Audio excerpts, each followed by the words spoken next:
कल एंड में हमने एक टॉपिक किया था, that was to derive expression for speed of sound किया था।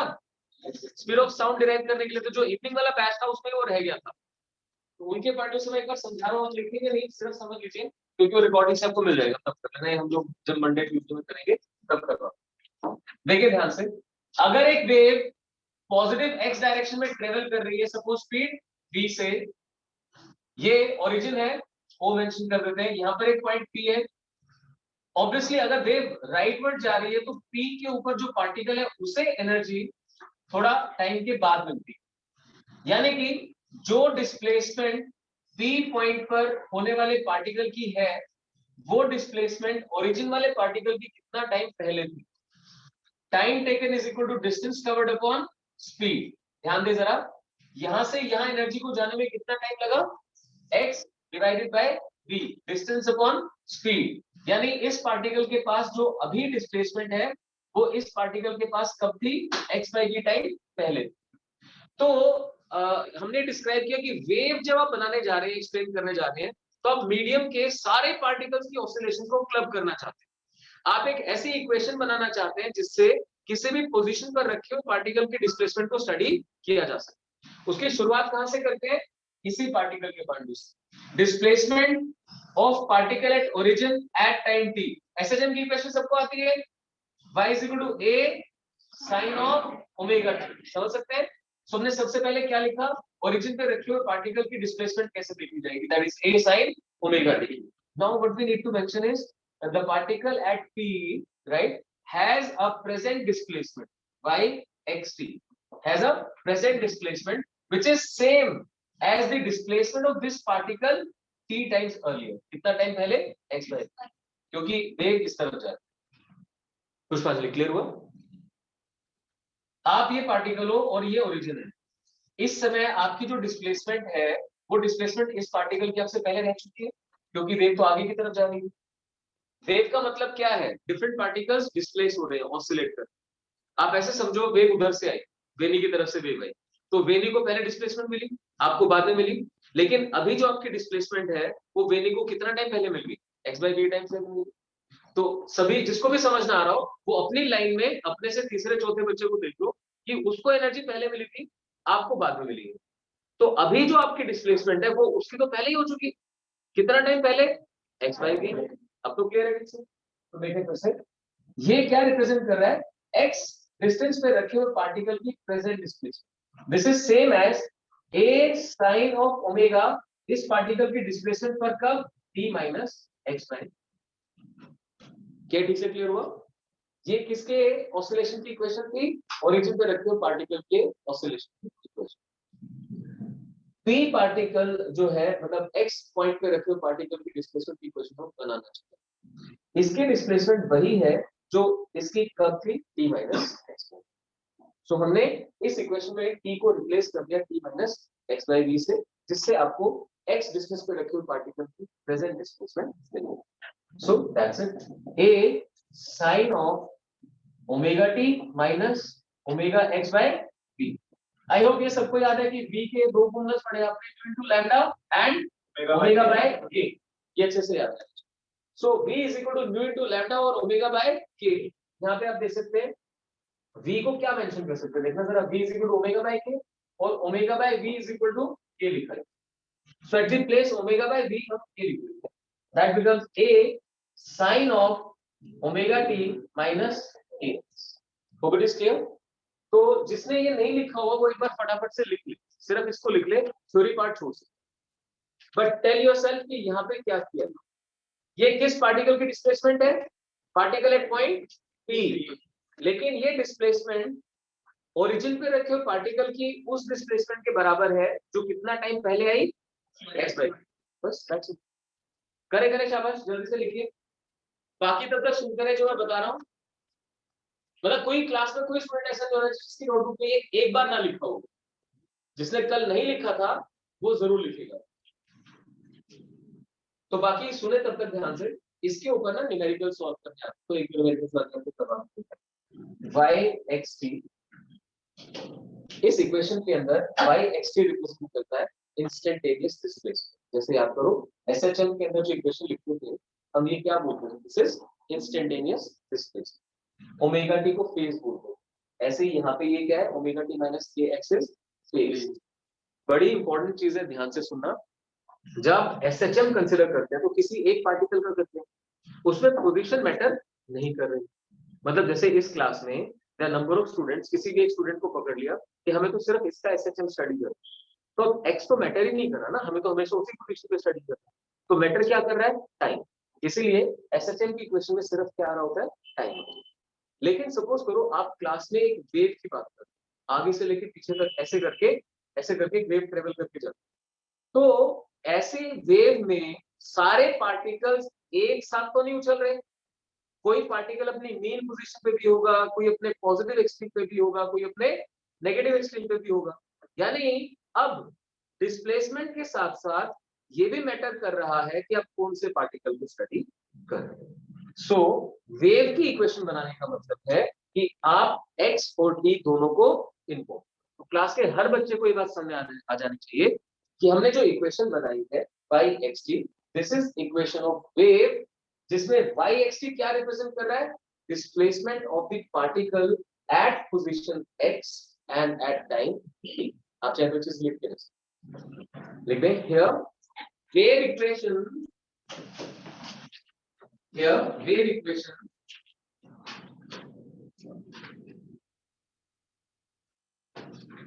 is written in the form of, wave equation is written in the form of displacement of a particle at position x, displacement of a particle at position x at any time t, at any time t। ठीक है, क्योंकि wave का chapter समझने में आपको बिल्कुल मजा नहीं आएगा अगर आप ये बात नहीं समझ पाए कि एसएचएम को सर वेव से क्यों रिलेट कर। वेव्स बहुत सारी अलग अलग तरह की होती है, लेकिन हमारे सिलेबस में हार्मोनिक वेव, कौन सी वेव है, हार्मोनिक वर्ड बोला तो बेसिकली हम किसकी बात कर रहे हैं, एसएचएम, सिंपल हार्मोनिक। यानी कि हम वो वाली वेव पढ़ने जा रहे हैं जो मीडियम से जब ट्रेवल करती है तो मीडियम के पार्टिकल्स को सिंपल हार्मोनिकली ऑसिलेट करवाती है। हमने देख लिया जो पार्टिकल यहाँ पर है वो अपनी पोजीशन से ऑसिलेट करेगा, बाकी आगे के जितने पार्टिकल्स हैं वो भी अपनी पोजीशन पे ऑसिलेट करेंगे। जिसका एक बहुत बढ़िया एग्जांपल फर्स्ट डे क्लास में निकल के आया था कि चद्दर को जब झाड़े, वो तो हर कोई इमेजिन कर सकता है कि आप जब चद्दर को झाड़ते हैं तो जहां से आपने पकड़ रखा है वहां पे भी ऑसिलेशन आ रही है, और वो वेव जब आगे जाती है तो कोई भी पॉइंट कंसीडर करोगे तो वहां जो पार्टिकल है वो भी ऊपर नीचे ऑसिलेट। तो जब एक मीडियम में से हार्मोनिक वेव ट्रेवल करके जाती है तो मीडियम के सारे पार्टिकल्स धीरे धीरे एसएचएम एक्सक्यूट करते हैं। अगर हमने किसी तरीके से उन सारे पार्टिकल्स के एसएचएम्स को रिप्रेजेंट करने वाली इक्वेशन लिख दी, इसका मतलब हमने वेव की इक्वेशन लिख दी। ये है जो चीज आपको इजी बनाएगी अगर आपने समझा। वेव इक्वेशन क्या है, वेव इक्वेशन मीडियम के सारे पार्टिकल्स को कोरिलेट करती है। क्या कोरिलेट करना है, उनका एसएचएम। सो ऐसी इक्वेशन जो मीडियम के सारे पार्टिकल्स की डिस्प्लेसमेंट डिस्क्राइब कर सके वो क्या बन जाती है, वेव इक्वेशन। अब तो क्लियर है सबको। सो y xt is an equation which gives me displacement of any particle at position x, any position x at any time t. So this is wave equation। अब तो कंफर्टेबल है। अब इस equation के अंदर y क्या रिप्रेजेंट कर रहा है, डिस्प्लेसमेंट ऑफ पार्टिकल, a क्या रिप्रेजेंट कर रहा है, amplitude of particle, omega angular frequency. अच्छा ये बात समझना ध्यान से, ये जो फ्रीक्वेंसी होती है ये किस चीज पे डिपेंड करती है, मतलब पार्टिकल टू पार्टिकल वेरी करती है या जिसने वेव जनरेट करी थी उसके ऊपर डिपेंड करती है। समझिए इस चीज को। मैं जैसे बोल रहा हूं तो मेरे जो ग्लैंड्स हैं वो ग्लैंड्स एक पर्टिकुलर फ्रीक्वेंसी से, थायरैक्स ग्लैंड एक पर्टिकुलर फ्रीक्वेंसी से ऑसिलेट कर रहे हैं। उन्हीं जिस फ्रीक्वेंसी से थायरैक्स ग्लैंड ऑसिलेट कर रहे हैं उसी फ्रीक्वेंसी की साउंड होता है। अब आप में से कोई भी सुन रहा हो उसको वो उसी फ्रीक्वेंसी की सुनाई देगी। आपके और मेरे बीच में जितने एयर पार्टिकल्स हैं वो सारे एयर पार्टिकल उसी फ्रीक्वेंसी से वाइब्रेट, आपका ईयर ड्रम भी उसी फ्रीक्वेंसी से वाइब्रेट। यानी फ्रीक्वेंसी किसने डिसाइड करी, सोर्स। जो बोल रहा है, या दूसरा एग्जांपल देता हूँ, ट्यूनिंग फॉर्क। ट्यूनिंग फॉर्क अगर आप उठाते हैं तो किसी पे लिखा होगा 256, किसी पे लिखा होगा 512, तो वो क्या है, उसकी नेचुरल फ्रीक्वेंसी है। आप जैसे उसे रबर पैड पे हिट करते हैं तो वो उसी फ्रीक्वेंसी से ऑसिलेट करता है। यानी वो किसने डिसाइड कर दी, सोर्स। वो तेजी से, मतलब कितनी तेजी से ऑसिलेट कर रहा है उसी को फ्रीक्वेंसी कहते हैं। कितना ज्यादा ऑसिलेट कर रहा है उसको एम्पलीट्यूड कहते हैं। कितना तेजी से ऑसिलेट कर रहा है उसे फ्रीक्वेंसी। क्लियर हुआ? तो फ्रीक्वेंसी कौन डिसाइड करता है, सोर्स डिसाइड करता है। आप एक सिंपल वर्ड बोल सकते हैं, सोर्स डिसाइड। तो आप चाहे तो अपने नोटबुक में स्टार मार्क करके लिख सकते हैं, frequency of oscillation is decided by the source of sound. Frequency of oscillation is decided by source of sound. By source of sound. ठीक है, आई होप आप लोगों को भी क्लियर हो रहा है। कहीं पे प्रॉब्लम लगे तो आप हैंड रेज करके पूछे प्लीज, राइट? ठीक है, तो यहाँ पे जो ओमेगा है ये किसने डिसाइड करके दीजिए, सोर्स ने डिसाइड करके दीजिए। एंड लुक एट दिस के क्या होता है, 2 पाई बाय लैम्डा। याद करो, ओमेगा होता है 2 pi by t, 2 pi into new, और के होता है propagation constant 2 pi by lambda. So this is 2 pi by lambda. यार लैम्डा को सोर्स डिसाइड करेगा या मीडियम डिसाइड करेगा, एनीवन इन द क्लास? हाँ, ये क्लियर करना बहुत ज्यादा जरूरी है। आपने ना थोड़ा बहुत लाइट के बारे में पढ़ा हुआ है ना? तो try to give me the answer. क्या लाइट जब मीडियम टू मीडियम ट्रेवल करती है, जैसे लाइट जो है वो एयर से वाटर में एंटर कर गई, वाटर से ग्लास में एंटर कर गई ट्रांसपेरेंट मीडियम, तो उसकी कौन सी चीज फिक्स रहती है? क्या फ्रीक्वेंसी चेंज करती है या नहीं करती? फ्रीक्वेंसी चेंज नहीं करती। वहां भी सेम कहानी है, जहां से वो रेडिएशन प्रोड्यूस होके आई है वहीं पे उसकी फ्रीक्वेंसी डिसाइड होगी। अच्छा, अब आप लोग बोर्स थ्योरी तो जानते हैं जो पढ़ रहे हैं, राइट? बोर्स थ्योरी में क्या देखा आपने, Lyman Balmer Paschen Brackett Pfund. Lyman में कौन सी, ultraviolet. Then Balmer Paschen Brackett Pfund में, इनमें बाल्मर पास्कल में क्या आती है, विजिबल। फिर कहां चली जाती है, इंफ्रारेड, है ना? बाल्मर पास्कल में विजिबल का बहुत ही मतलब नेग्लिजिबल पार्ट होगा, मेनली वहां से क्या स्टार्ट हो जाता है, इंफ्रारेड। सो अल्ट्रावायलेट, विजिबल और इंफ्रारेड कैसे प्रोड्यूस होगी आप ऑलरेडी जानते हो। एटम्स से, एटम्स के अंदर जब इलेक्ट्रॉन्स डी एक्साइट होते हैं तो वहां से प्रोड्यूस होता है। Got that? अब वो इलेक्ट्रॉन जब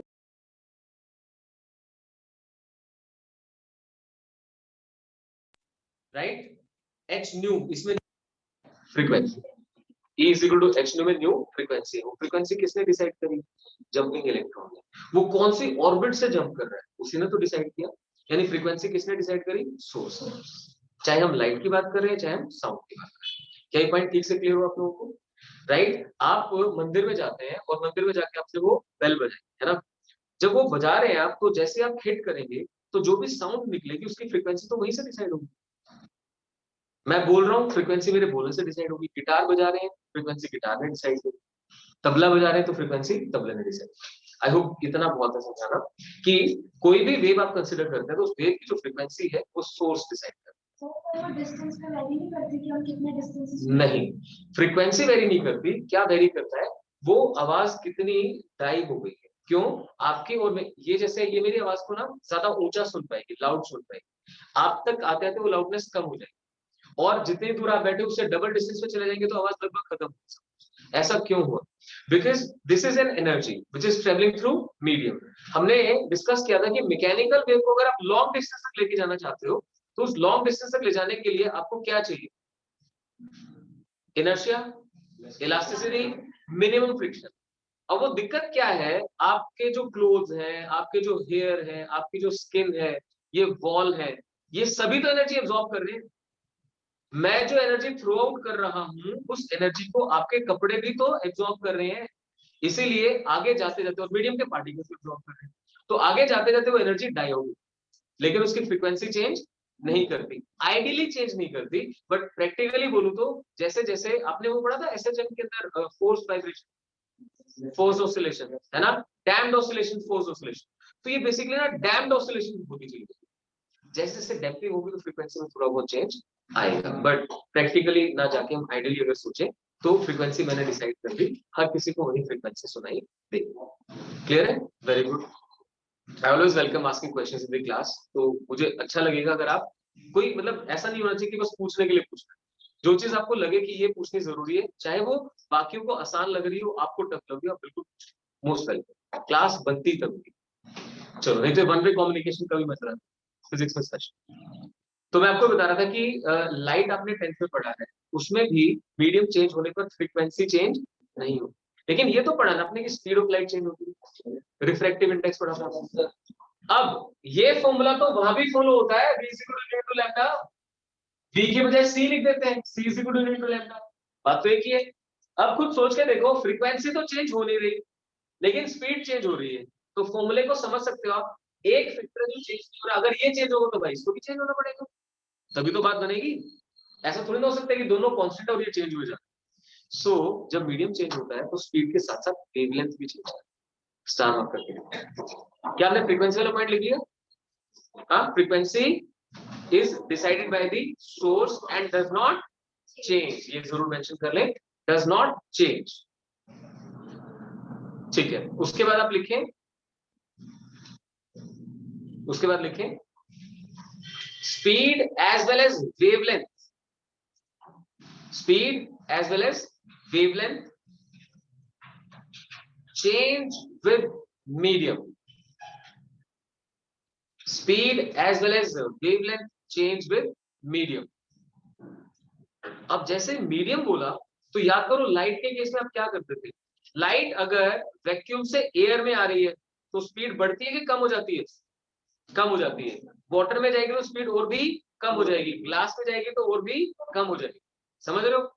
जिस मीडियम में स्पीड जितनी कम हो जाती है उसे उतना ही डेंसर मीडियम माना जाता है। देखो बच्चों में मिसकंसेप्शन कहां से आता है, यार जिसकी डेंसिटी ज्यादा होगी वो डेंसर मीडियम होगा। It's not always like that, I will make that clear. आपको जो कॉन्सेप्ट बनाना है वो इस चीज से नहीं बनाना है कि मीडियम की डेंसिटी ज्यादा तो वो डेंसर ज्यादा हो। आपको इस बेसिस पे बनाना है, जिस मीडियम में स्पीड कम हो जाएगी वो मीडियम उस वेव के लिए डेंसर होगा। स्टार मार्क करके लिखिए,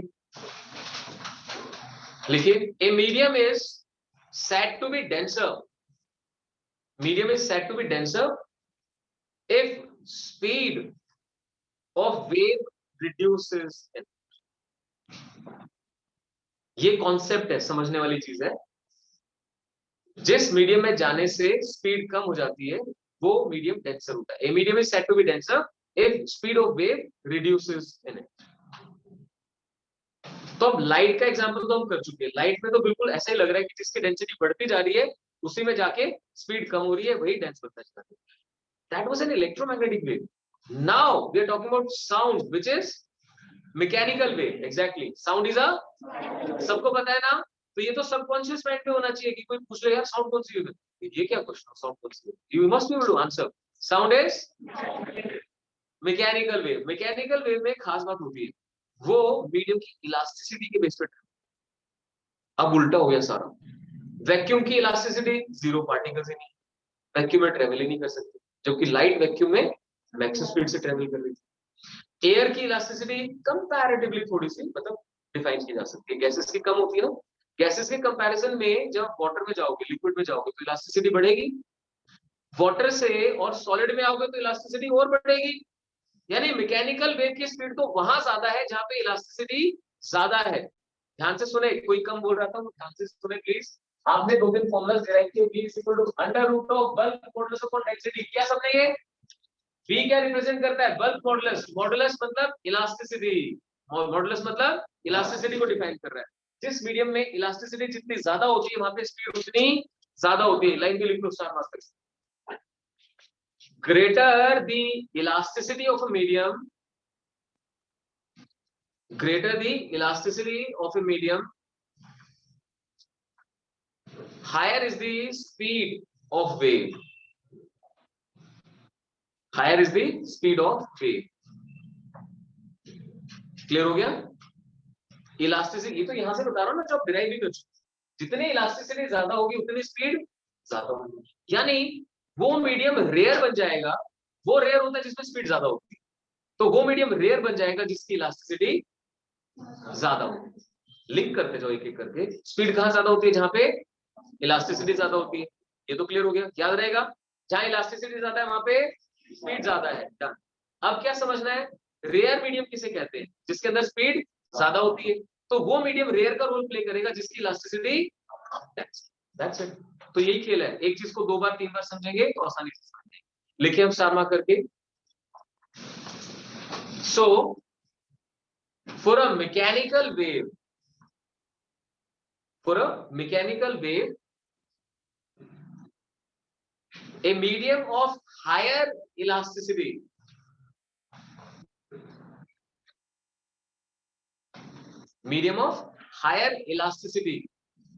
is rarer, medium। ठीक है, जिस मीडियम में इलास्टिसिटी ज्यादा होगी वो रेयर होगा क्योंकि वहां पे स्पीड ज्यादा होगी। अब साउंड के बारे में सोचो, साउंड की स्पीड एयर में ज्यादा है या वाटर में ज्यादा है? वाटर। पहले तो ये समझो कि इलास्टिसिटी कैसे दिखते हैं, जिस मीडियम के एटम्स में स्ट्रॉन्गर फोर्स होगी, स्ट्रॉन्गर बॉन्डिंग होगी, वो एक मोर इलास्टिक मीडियम। तो गैसेस के कंपैरिजन में लिक्विड्स के कंपैरिजन में सॉलिड ज्यादा इलास्टिक होते हैं। ये क्लियर है सबको? ठीक है, तो अभी हम समझ रहे हैं कि स्पीड कहाँ ज्यादा होगी, जितना मीडियम इलास्टिक ज्यादा होगा उतनी स्पीड ज्यादा होगी। अब डायरेक्टली क्वेश्चन पूछो कि साउंड की स्पीड एयर में ज्यादा होगी या वाटर में ज्यादा होगी? वाटर में ज्यादा होगी या ग्लास में ज्यादा होगी? ग्लास में ज्यादा होगी या स्टील में ज्यादा होगी? डेंस, आप इस पॉइंट से देखने लगे ना, ये जो डेंसिटी का फैक्टर हम मेंशन कर रहे हैं ये रोल प्ले करता है, बट जब रेशियो कंसीडर करोगे तो ये इसको डोमिनेट करता है। ठीक है, this question is quite valid कि सर आप कह रहे थे कि डेंसिटी का रोल नहीं रहेगा, डेंसिटी का रोल है, फॉर्मूला दिखा रहा है आपको, बट डेंसिटी के साथ साथ बल्क मॉडुलस जो आ रहा है अगर वो उसे सुपरसीड कर रहा है, पावर बहुत ज्यादा है, 10 पावर 11 में होता है, ध्यान है आपको? मॉडुलस जो होता है वो 10 पावर, यंग्स मॉडुलस जैसे देखा था 10 पावर 11 तक जा रहा था ना, तो मान लो मैं कम से कम 10 पावर 7 भी चला जाता, बट जो डेंसिटी वो कितने में जाएगी, 10 power 3, 10 power 4, so still it's gonna dominate. Hope it's clear to everyone? सो जिस मीडियम में एंटर एटॉमिक फोर्सेस स्ट्रॉन्गर होंगी वो ज्यादा इलास्टिक होगा, जितना ज्यादा इलास्टिक होगा वहां स्पीड उतनी ज्यादा होगी, उतना ही वो रेयर होगा। तो ये कंप्लीटली आपको बताना जरूरी है। तो लिख दे एक line, for sound steel is rarer than glass, steel is rarer than glass, तो लिखें कॉमा डाल के, glass is rarer than water, glass is rarer than water, फिर comma, water is rarer than air. ठीक है, चलिए अब एक क्वेश्चन इस टॉपिक से रिलेटेड, लास्ट क्वेश्चन आप लोगों से, name the densest medium for sound. Vacuum, मतलब वैसे तो कहा जाए तो वैक्यूम कोई मीडियम है नहीं, बट जहां पे साउंड ट्रेवल ही नहीं कर सकती वो क्या है, वैक्यूम। देख दें, sound cannot travel in vacuum, sound cannot travel in vacuum, so it is densest for it.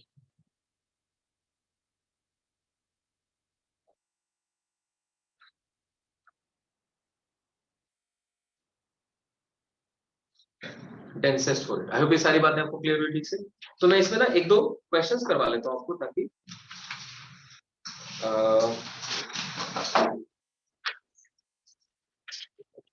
Come to page number 10। ये जो असाइनमेंट आपको मिली है इसमें पेज नंबर 10 पे आ जाए।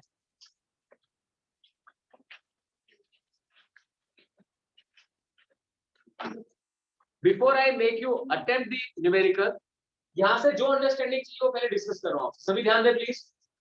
अब ये equation y is equal to a sin omega t minus kx represents wave, कैसी wave? Harmonic wave, exactly harmonic wave. And this wave is travelling in which direction? Positive direction. जो कल नहीं थे स्टूडेंट वो ध्यान से सुनना, अगर यहाँ पर माइनस साइन आ रहा है तो डायरेक्शन पॉजिटिव होती है, जैसा कि आपने देखा यहाँ पे प्रूव हुआ। बाई चांस ये पॉजिटिव है तो wave is travelling in negative, क्योंकि लॉजिक क्या था, if the wave is traveling in negative x direction, ध्यान से सुनना, negative x direction, तो जो इस पार्टिकल की डिस्प्लेसमेंट अभी है वो ओरिजिन वाले पार्टिकल की कितने टाइम बाद होगी, तो यहाँ पे क्या आएगा, सो अगर प्लस आ रहा है दोनों में तो that is travelling in negative direction, minus आ रहा है तो travelling in positive direction. Hope it's clear. तो एक तो डायरेक्शन के ऊपर बेस्ड क्वेश्चन आता है। दूसरा स्पीड, देखो ध्यान से, आपको स्पीड के फॉर्मूलास पता है, ड्यू टू लैम्डा या ओमेगा बाय के। ये याद करो, जैसे कि ओमेगा आता है टी के साथ और के आता है एक्स के साथ, omega t minus k x, omega t plus के एक्स, जो भी आएगा। क्लियर है? ओमेगा किसके साथ आता है और के एक्स के साथ। अब स्पीड का फॉर्मूला क्या है? ओमेगा बाय के। अब ऐसे याद करो, ओमेगा किसका कोएफिशिएंट है? टी का। और के किसका कोएफिशिएंट है? क्योंकि वहां तो ओमेगा और के लिखे हो दिखाई नहीं देंगे ना, वहां तो दिखाई देगा 2p माइनस 5x। तो आपको क्या क्लैरिटी लेके आनी है? t का कोएफिशिएंट अपॉन x का कोएफिशिएंट। लिखिए स्टार मार्क करके, लिखिए ए ट्रेवलिंग वेव, ए ट्रेवलिंग वेव, ट्रेवलिंग या प्रोग्रेसिव, दोनों में से कोई वर्ड हो सकता है। Wave is represented by a function varying according to ax plus minus b. A function varying according to ax plus minus bt. ax plus minus bt, which remains finite. ये मैंने आपको इवन कॉम्पिटिशन के point से basic logic बता दिया कि कोई भी ट्रेवलिंग वेव अगर हम लिखना चाहते हैं तो ये this is not the only possible travelling, this is harmonic travelling wave.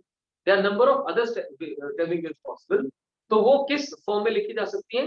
ax plus minus bt की फॉर्म में लिखी जा सकती है, लेकिन एक कंडीशन है, it should remain finite.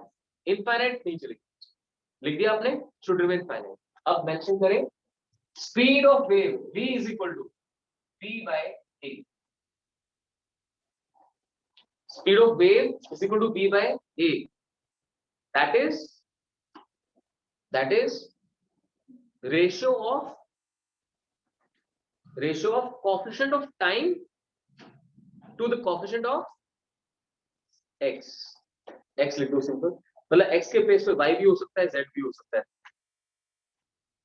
That is ratio of coefficient of time to the coefficient of x. ठीक है? तो ध्यान रखें x आया तो that means the wave is travelling in x direction, इधर पॉजिटिव और नेगेटिव। यहाँ पे y आ जाए तो ट्रेवलिंग इन y डायरेक्शन, यहाँ पे z आ जाए तो ट्रेवलिंग इन z डायरेक्शन। उसको क्लियर, ठीक है? अब मैंने कल भी ये बात बोली थी, फिर से बता रहा हूँ आपको, if there is any numerical based upon this equation and you find कि इस ब्रैकेट से बाहर भी कुछ लिखा हुआ है, तो आप फटाफट उसे अंदर ले जाके मल्टीप्लाई करो। जैसे आप उसे अंदर मल्टीप्लाई करेंगे तो इक्वेशन x बन जाएगी वापस। तो आपको बहुत सारी अलग अलग फॉर्म्स नहीं पढ़नी, सीधा यहां से काम चलेगा। t का कोएफिशिएंट ओमेगा है, x का कोएफिशिएंट k है, और स्पीड क्या होगी? t का कोएफिशिएंट अपॉन x का कोएफिशिएंट। बीच में माइनस साइन है तो पॉजिटिव में ट्रेवल कर रही है, पॉजिटिव साइन तो क्लियर। अब आ जाइए जरा पेज नंबर 10 के ऊपर, राइट हैंड साइड में यहां से न्यूमेरिकल स्टार्ट है, ये बॉक्स बना हुआ है। जिनके पास ना हो डोंट पैनिक, मैं आपके साथ साथ डिस्क्राइब करता हूं। It says the displacement y of a particle in a medium can be expressed as, देखो ध्यान से क्या लिखा है, displacement of a particle in a medium can be expressed as। तो इस displacement को किस फॉर्म में लिखा? 10 power minus 6 sin of 100t plus 20x plus 5/4। तो क्या ये वेव इक्वेशन है? Yes or no? What convinces you? Because it includes time as well as x. मैंने आपको बहुत अच्छे से क्लियर करने की कोशिश करी कि वेव इक्वेशन का मतलब है कि मैं मीडियम के सारे पार्टिकल्स को कोरिलेट करना चाहता हूं। दैट मींस मैं all positions and all times को कोरिलेट करना चाहता हूं। That's the simple way. So it includes ax plus minus bt type equation. So this is a travelling wave. इस पूरे पार्ट को क्या बोलते हैं जो साइन के बाद लिखा जाता है? फेज। This is phase. इसके अंदर ये क्या है? 5/4 इनिशियल फेज लिख सकते हैं, इसमें x भी 0 हो जाएगा और t भी 0। फेज एट ओरिजिन लिखा जा सकता है, eight t is equal to 0। This is given to us. Now they are asking what is the speed of the wave? What is the speed of the wave? तो अदिति आप मुझे बताओ, क्या 5/4 लिखने से उस लॉजिक पे कुछ चेंज होगा कि हम t का कोएफिशिएंट अपॉन x का कोएफिशिएंट लिखने वाले? नहीं, कोई चेंज नहीं होगा। अगर कोई कंफर्टेबल हो जाए, 5/4 तो फेज के बारे में कुछ डिस्क्राइब करता है, स्पीड तो इन्हीं से मिलती है। राइट? तो फटाफट सॉल्व करके बताइए, x is in meter, t is in second. So speed becomes equal to t का coefficient upon x का coefficient. So it's 5 meter per second. So very easy. Clear हुआ सबको? ठीक है, fine. So v comes out to 5 meter per second.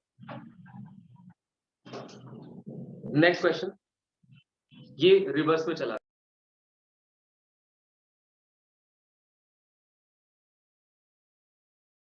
बारे में discuss कर सकते हैं। सुनना ध्यान, वेव वेलोसिटी वो आप देख रहे हैं कैसे निकल रही है, t का कोएफिशिएंट अपॉन x का कोएफिशिएंट।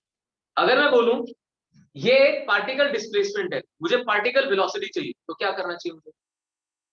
ये पार्टिकल की डिस्प्लेसमेंट है और मैं पार्टिकल की वेलोसिटी निकालना चाहता हूं, क्या करूं? डिफरेंशिएट करूं। एक्सीलेंट, बहुत बढ़िया भाई। एसएचएम में क्या करते थे आप? x या y is equal to a sin omega t, उसके डिफरेंशिएशन से omega a cos omega t, उसके डिफरेंशिएशन से एक्सेलरेशन। आगे ध्यान, लिंक हो गया सारा, वही चीज तो यहाँ पे। तो इसके बाद में वो टॉपिक पूरा करवा दूंगा आपको, बट यहाँ पे आप समझ सकते हैं। If they ask about the velocity of particle, you are supposed to differentiate. अब वो पूछेगा वेलोसिटी ऑफ पार्टिकल, कौन सा particle? x is equal to 0.5, t is equal to 2 second, तो t की वैल्यू पुट कर दो, x की वैल्यू पुट कर दो और सॉल्व कर दो, that will come out to the velocity. ठीक है, चलो इस क्वेश्चन को मैं बाद में करवाता हूँ। पहले let us move on to one, एक क्वेश्चन और कर लेते हैं। First, second, third, fourth question पे आ जाए, इसमें काफी सारी चीजें दिख रही हैं मुझे। फोर्थ क्वेश्चन जो दिया हुआ, it says a transverse harmonic wave on a string is described by, wave equation is mentioned as y xt is equal to 3.0 sin of 36t plus 0.018 x plus pi by 4। देख सकते हैं, y is given to be y xt is equal to 3.0 sin of 36t plus 0.018 x plus pi by 4। देखिए क्या क्या पूछा है, जिसमें x y are in centimeter, t is in second, the positive direction is of x is from left to right, is this wave traveling in positive direction or negative direction? Negative फटाफट पता चला क्योंकि सब कुछ positive में लिखा हुआ है। बहुत बढ़िया। फिर पूछा है, इज फर्स्ट पार्ट में पूछ भी रहा है, इज दिस अ ट्रैवलिंग और अ स्टेशनरी वेव? ट्रैवलिंग आपने स्टेशनरी के बारे में तो पढ़ा ही नहीं, लेकिन जो भी आपने ट्रैवलिंग के बारे में पढ़ा उस कंडीशन को सेटिस्फाई कर रही है कि इसमें t और x दोनों का फंक्शन प्लस माइनस के साथ था, right? Then what are the speed and direction of propagation? Direction of propagation is negative x, by chance यहां y लिखा हो तो नेगेटिव y लिखो। अब स्पीड कितनी आ रही है इसकी? v is equal to t का कोएफिशिएंट अपॉन x का कोएफिशिएंट, है ना? 18 into 10 power 3 कर दूं, 18 by 1000 हो जाएगा ना, तो 1000 आ गया ऊपर। सो 2000 सेंटीमीटर पर सेकेंड, सेंटीमीटर पर सेकेंड को मीटर पर सेकेंड में कन्वर्ट कर देते हैं, 20 मीटर पर सेकेंड। ठीक है, तो समझते जाए और पूरा कंट्रीब्यूट करते जाए। कॉपी में नहीं लिखोगे तो नींद आएगी, बता रहा हूं मैं तुम्हें। और फिर देखो, मैंने उस दिन एक बच्चे को बोला था, आज मैं किसी और को बोल सकता हूँ। Please do not create such a situation in the class. मैं पूरी कोशिश कर रहा हूँ एक्टिवली आपको पार्टिसिपेट करवाए रखने की, तो आप लोग भी पार्टिसिपेट करते रहे। चलिए, ठीक है, done with this part. Next लिखिए, नेक्स्ट लिखिए, to understand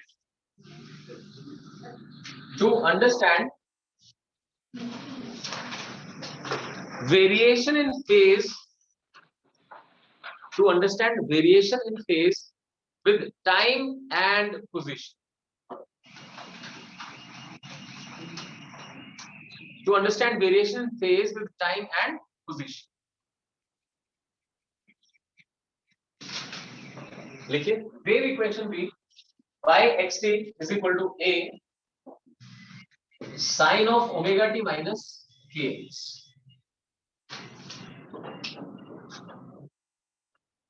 y xt is equal to a sin of omega t minus kx। ये बेसिकली wave equation हो गई।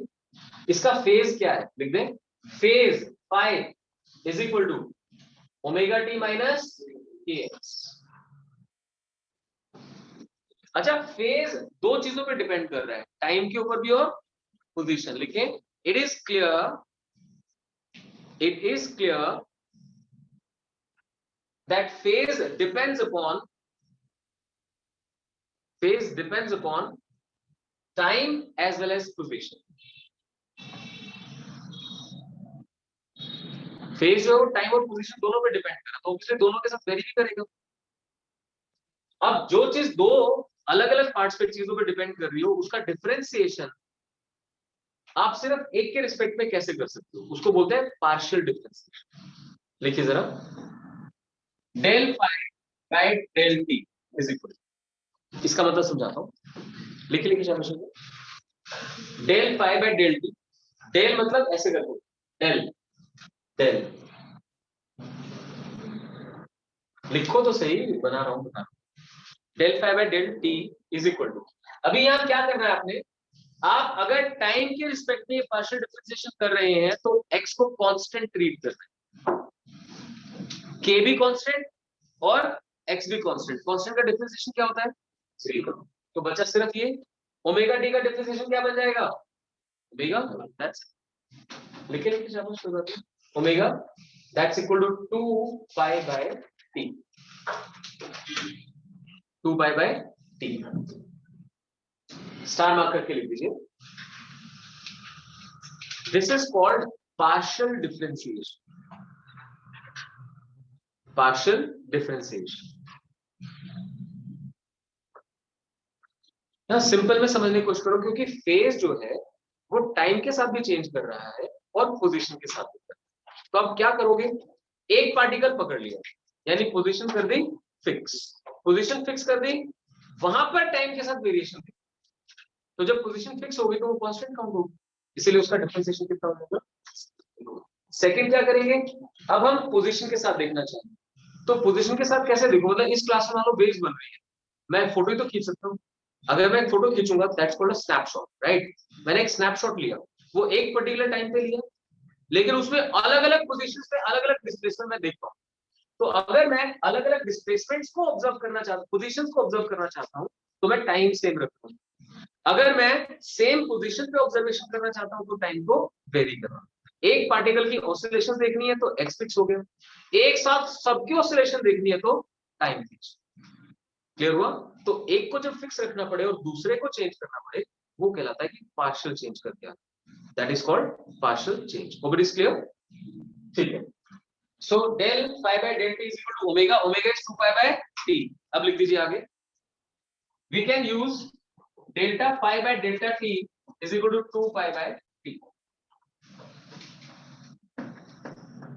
2 पाई बाय टी। तो कभी भी डेल्टा फाई फाइंड करना हो तो 2 pi by T to delta T लिखना, delta phi is equal to 2 pi by T into delta T लिखना, ठीक है। तो ये तो मैंने आपको मैथमेटिकली समझाया, अभी इसी चीज को मैं आपको डायग्राम या ग्राफ की हेल्प से बताता हूँ। तो सर ये तो हमें पता ही था ऑलरेडी। देखो वेव की फॉर्म कैसे बनाते हैं, दिस कॉल्ड वेव फॉर्म। यहां से लेके यहां तक कितना टाइम गया, टी, कोई बात नहीं, यहां से तक कितना टाइम गया टी, और यहां से तक फेज कितना गया, यहां से तक कितना फेज चेंज करता है। आप बाहर जाके बात कर सकते हैं, कोई इशू नहीं। नहीं आपको नहीं कह रहा मैं, वो जो आपकी वजह से ज्यादा डिस्टर्ब हो रहा है, या तुम लोग स्पेशली सैटरडे को 2 घंटे क्लास करने के लिए आए हो, मेक इट प्रोडक्टिव, राइट। सो 0 से लेके टी टाइम तक की बात करें, यहाँ पे फेज कितना चेंज करता है, 2 पाई, 0 पाई 2 पाई। तो एक बात आप समझते हैं, टी टाइम में फेज 2 पाई चेंज करता है।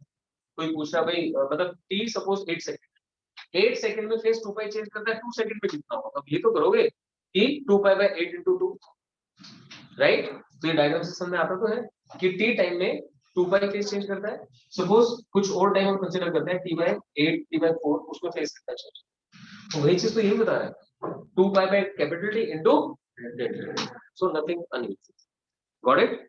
नेक्स्ट लिखिए, नेक्स्ट लिखिए, del phi by del x, del phi by del x. आपको क्या करना है, टाइम को कांस्टेंट ट्रीट करना है, तो ओमेगा टी का डिफरेंशिएशन कितना हो जाएगा 0। ओमेगा टी का डिफरेंशिएशन 0 हो गया, minus sign as it is k आ गया, बस x का x के रिस्पेक्ट में डिफरेंशिएशन 1 हो जाएगा। k क्या होता है 2 पाई बाय लैम्डा होता है, so that's equal to minus of 2 pi by lambda. यानी माइनस साइन क्यों आ गया एनीबॉडी इन द क्लास?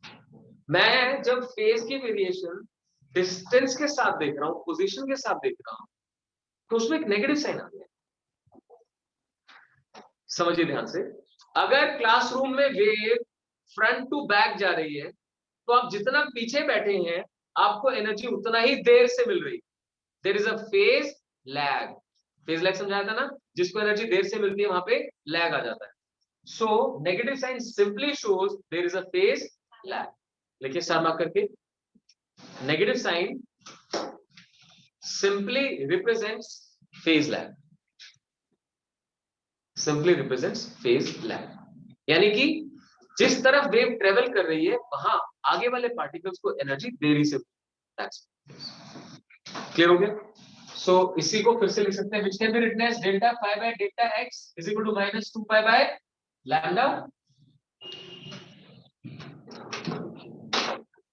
और ultimately delta phi is equal to minus 2 pi by lambda into delta x।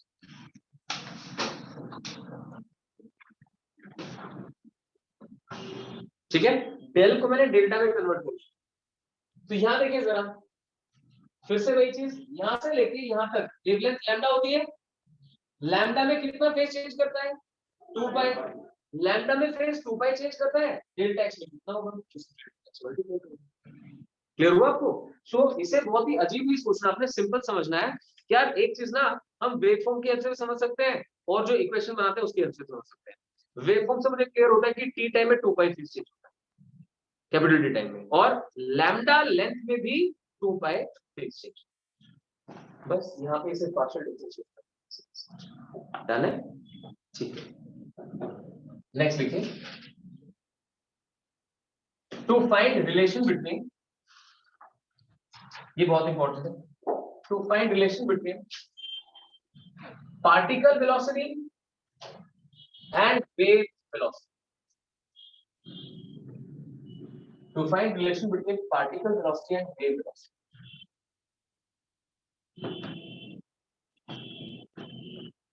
मतलब जब एक वेव किसी मीडियम से ट्रेवल करती है तो वहां किसी पार्टिकल की वेलोसिटी और वेव वेलोसिटी में रिलेशन।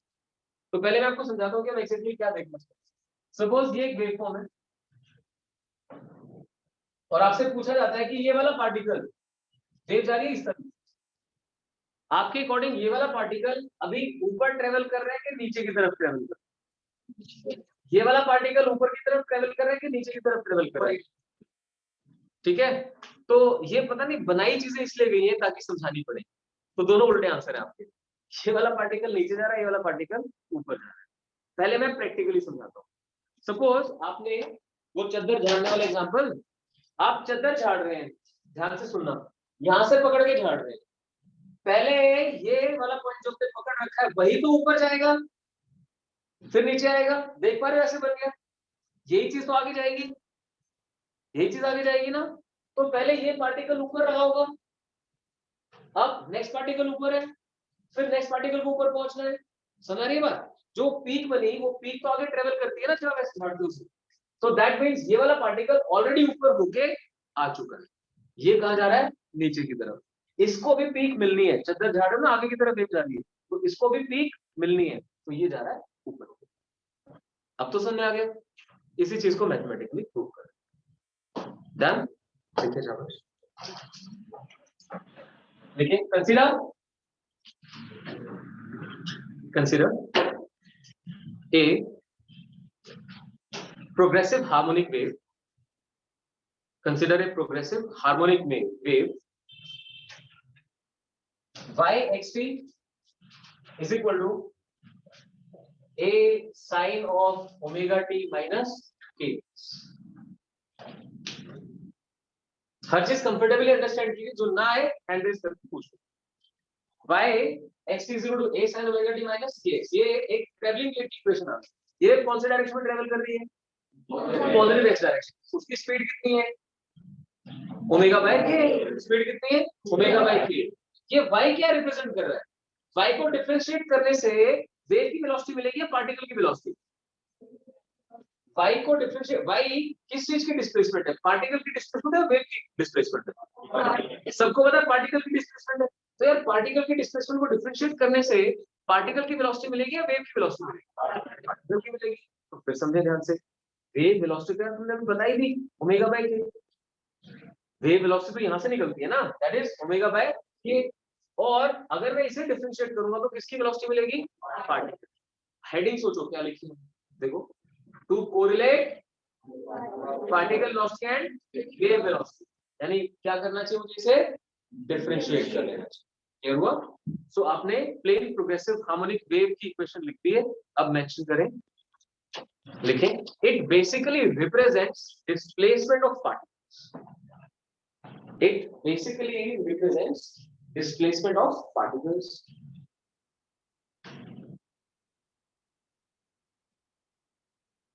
तो लिखें, let's differentiate with respect to time.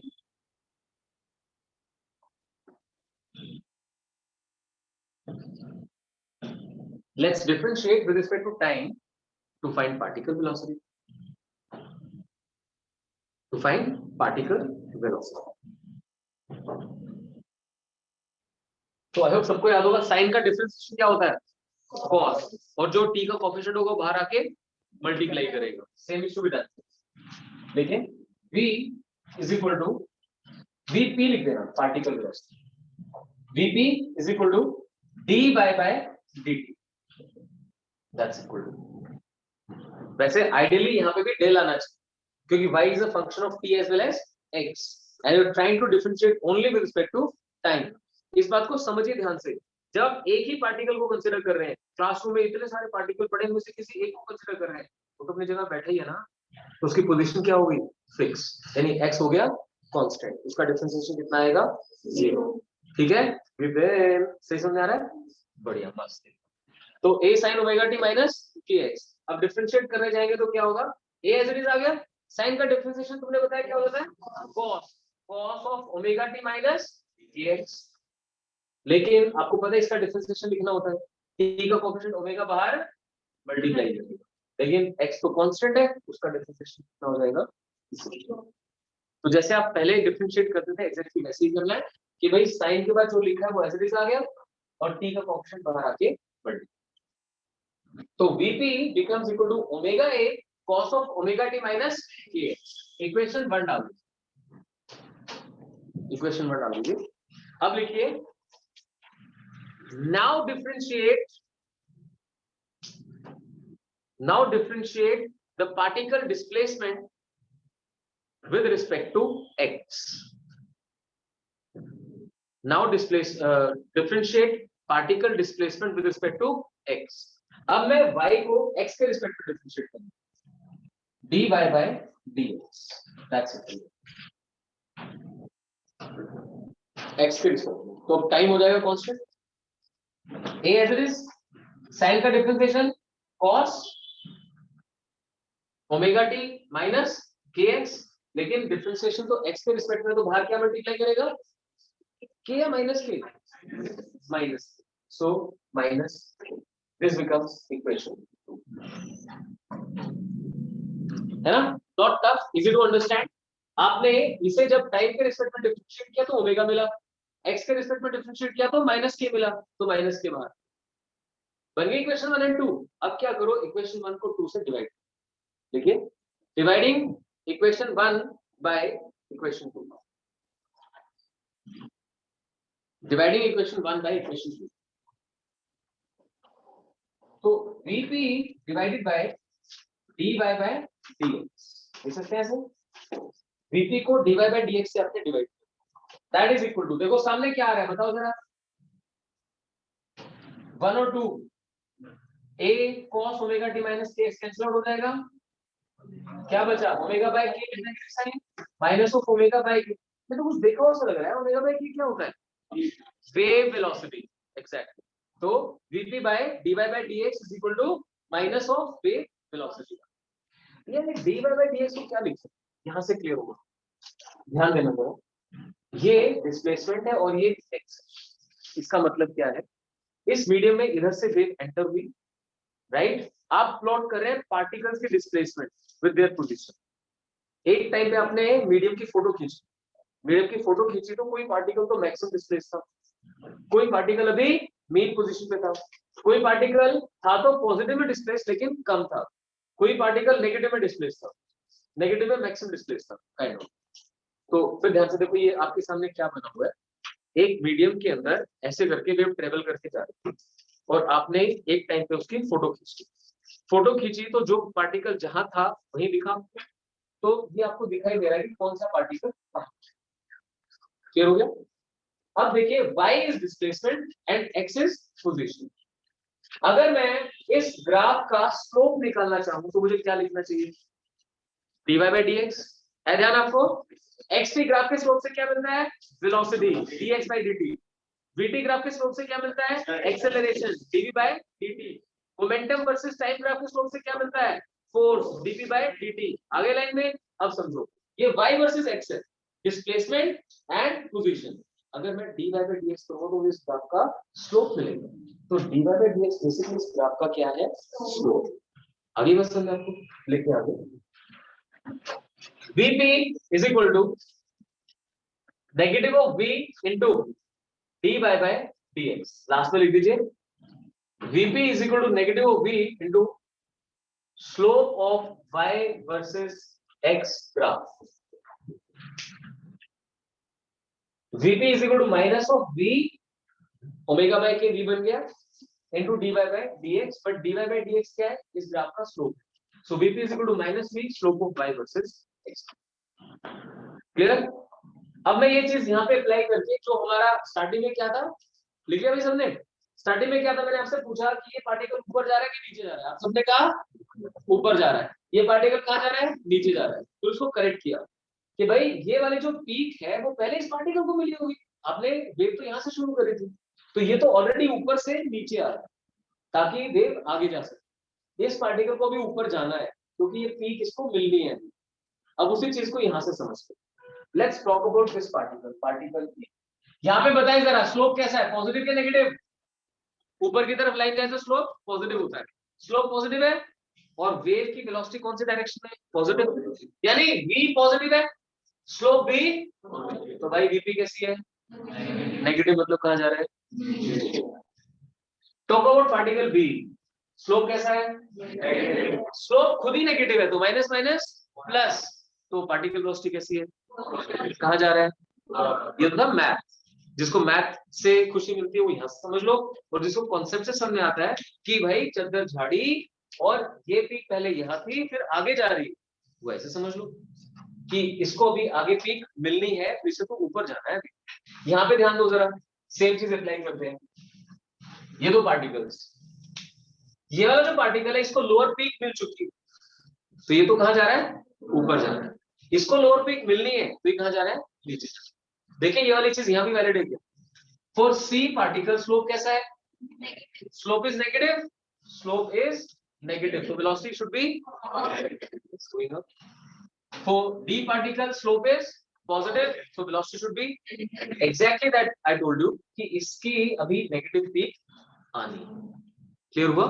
सो इसलिए ये बहुत ज्यादा इंपॉर्टेंट था, चाहे सीबीएसई चाहे कॉम्पिटिशन हो। वेव की अंडरस्टैंडिंग अगर आपको करनी है तो आज की क्लास बहुत ज्यादा इंपॉर्टेंट थी आपके लिए कि मीडियम के पार्टिकल सिंपल हार्मोनी के लिए ऑसिलेट कर रहे हैं। वेव की इक्वेशन बनाने का मतलब उन सबके ऑसिलेशन को क्लब करके देखा जा सके, यानी एक ऐसी इक्वेशन बनाई जाए जिसमें आप किसी भी पार्टिकल की ऑसिलेशन किसी भी टाइम पे देख सके। तो बन गई y x t, y x t is equal to a sine omega t minus k x. इससे रिलेटेड बहुत सारे पॉइंट्स आपको बताए, राइट। अभी अल्टीमेटली पार्टिकल वेलोसिटी और वेव वेलोसिटी में रिलेशन बनाना था, तो जैसे मैं बार बार कहता हूं आपको, कोई भी डेरिवेशन है तो उसके की पॉइंट्स है। क्या की पॉइंट्स है, पहले तो आपको रिजल्ट ही याद होना चाहिए कि पार्टिकल वेलोसिटी और वेव वेलोसिटी में क्या रिलेशन है। Particle velocity is equal to negative of wave velocity multiplied by slope. Slope बोलने से पहले क्या दिमाग में आना चाहिए, ये y वर्सेस x, ये क्या है, मीडियम का स्नैपशॉट है, फोटो खींच रखी है अपने मीडियम की, कौन सा पार्टिकल कितना कहां पॉजिटिव नेगेटिव में डिस्प्लेस्ड है, तो इसका स्लोप बन गया dy by dx। वहां से आपको क्लियर होता है। फिर आप सोचते हैं यार पार्टिकल डिस्प्लेसमेंट तो मेरे पास है, पार्टिकल वेलोसिटी के लिए इसको टाइम के रिस्पेक्ट में डिफरेंशिएट कर लेता हूं, कर लिया टाइम के रिस्पेक्ट में, अब क्या करूं? अब जिसको ये पता है कि यार यहाँ वेग वेलोसिटी आएगी वो तो ओमेगा बाय के से आती है, यार इसको टाइम के रिस्पेक्ट में डिफरेंशिएट करें तो ओमेगा आता है बाहर, के चाहिए तो क्या करना पड़ेगा, एक्स के रिस्पेक्ट। तो बस हो गई डेरिवेशन। ये दो चीजें याद करनी थी कि अगर आपको पार्टिकल वेलोसिटी वेग वेलोसिटी का रिलेशन निकालना है तो एक बार टाइम के रिस्पेक्ट में डिफरेंशिएट करना है और एक बार एक्स के रिस्पेक्ट में डिफरेंशिएट करना है और फिर रेशियो कंसीडर करना है, then answer done.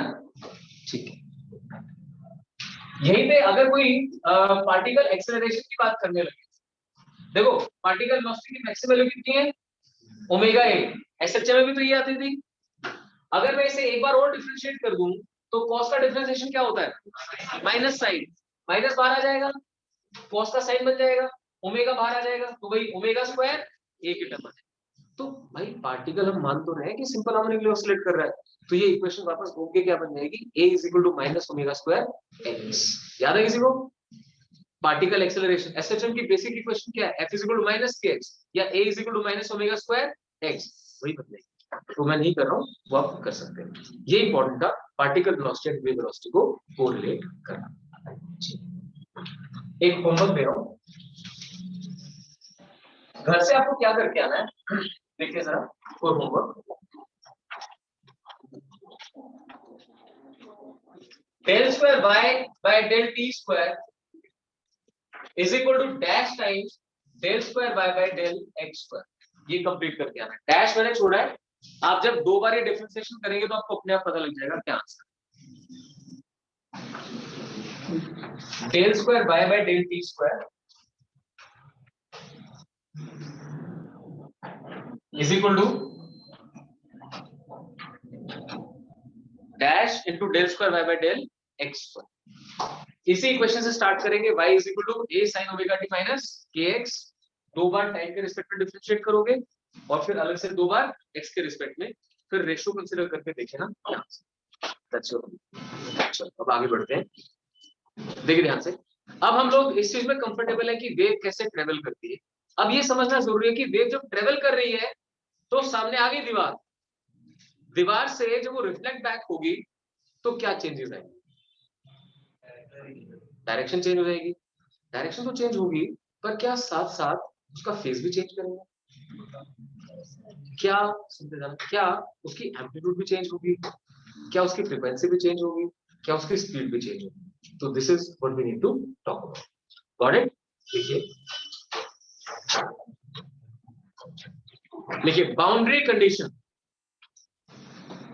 Boundary condition and reflection, boundary condition and reflection, यानी वेव किसी बाउंड्री से तो रिफ्लेक्ट होगी तो मीडियम की, और जब रिफ्लेक्ट होगी तो उसमें क्या चेंजेस आएंगे रिफ्लेक्शन के। तो आपने बिल्कुल सही कहा, नंबर एक तो उसकी डायरेक्शन रिवर्स हो जाएगी। लेट अस कंसीडर कि यार एनर्जी लॉस नहीं हो रहा है तो उस केस में एम्पलीट्यूड सेम रहेगी। अब का एनर्जी और एम्पलीट्यूड, तो आप ऐसे कितने जिनको ये लिंक बन गया कि यार एनर्जी तो एम्पलीट्यूड से ही आती है। कोई फॉर्मूला है हमारे पास जो एनर्जी और एम्पलीट्यूड को कोरिलेट करता है? ये बताओ हम जो पढ़ रहे हैं उसमें पार्टिकल्स कैसे ऑसिलेट कर रहे हैं, सिंपल हार्मोनिक। एसएचएम में याद करके देखो, जब हम एनर्जी का एक्सप्रेशन निकालते थे तो उसका फॉर्मूला क्या आता था, हाफ एम ओमेगा स्क्वायर ए स्क्वायर। ए क्या था उसमें, बस यार इतनी सी तो बात है, हाफ एम ओमेगा स्क्वायर ए स्क्वायर, यानी एम्पलीट्यूड का स्क्वायर जो होता है वो एनर्जी के एक्सप्रेशन में आता है, यानी एनर्जी एम्पलीट्यूड के ऊपर डिपेंड करती है, इतनी सी बात। तो अगर मैं मान रहा हूं कि एनर्जी चेंज नहीं हुई तो एम्पलीट्यूड भी सेम रहेगी। That's simple. Got it? चलिए अब मैं दो सिंपल एग्जांपल से स्टार्ट करता हूं। कंसीडर कीजिए कि हमने ये एक रिजिड बाउंड्री कंसीडर की, लेकिन पहले rigid boundary, reflection from rigid boundary, reflection from rigid boundary. Rigid का मतलब है जो बिल्कुल हिलेगा ही नहीं, जैसे दीवार है फिक्स हो गई, वॉल से ही एक वेव को रिफ्लेक्ट आ। But will consider a simpler example for that. मान लीजिए ये एक पोल है, इस पोल से आपने एक स्ट्रिंग को टाई कर रखा है, और इस स्ट्रिंग के ऊपर जाने, आर यू ओके? हाँ, तो ऐसे करके एक वेव ट्रेवल कर रही है। ये वेव जब ट्रेवल कर रही है तो यहां से जब रिफ्लेक्ट होके वापस आएगी तो कैसे दिखेगी? मतलब क्रेस्ट जा रही है तो क्रेस्ट ही वापस आएगी या ट्रफ वापस? ये एक्सप्लेन करता हूं, लिखो सब। Reflection from a rigid boundary. Wave rightwards travel कर रही है क्योंकि यहाँ पे आपने एक नॉट लगा दी है तो रस्सी हिल नहीं सकती। तो देखो क्या होगा, जैसे ही वेव इस एंड में पहुंचेगी, वेव पहुंचेगी, तो ये रस्सी पोल को खींचेगी ऊपर, क्योंकि तो ऐसे करके पहुंच रही है तो ऊपर की तरफ खींचेगी। लेकिन पोल का हिलने वाला है, पोल भी तो वापस खींचेगा, तो पोल तो हिलेगा नहीं, लेकिन रस्सी नीचे की तरफ चलेगी खींचने की वजह से, क्योंकि फोर्सेस आर इक्वल एंड तो जो मूव कर सकता है वही तो करेगा ना। तो ध्यान से सुनिए, अगर एक क्रेस्ट यहाँ पहुंची, रस्सी ने पोल को खींचा, पोल ने रस्सी को खींचा, तो रस्सी को ही मूव करना पड़ा, तो रस्सी ऐसे पहुंची, यानी crest goes back as a, हो गया pi phase change. This called phase change. Crest और ट्रफ के बीच का फेस चेंज कितना होता है? पाई। समझते हैं? क्रेस्ट और क्रेस्ट के बीच में 2 पाई, ट्रफ और ट्रफ के बीच में 2 पाई। कोई बात समझ आई बात? चलिए देखिए, ऐसे बना दीजिए बस, और साथ साथ यहाँ दूसरे डायग्राम में ऐसे करके दिखा दीजिए। बोलता है क्रेस्ट आया, ट्रफ वापस। लिखिए, आई सजेस्ट कि क्लास के ड्यूरिंग प्लीज मोबाइल यूज ना करें। लिखिए, consider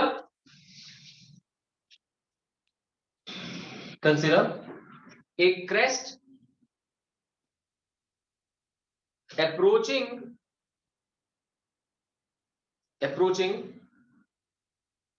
rigid boundary on a string. Crest approaching rigid boundary on a string as shown in diagram.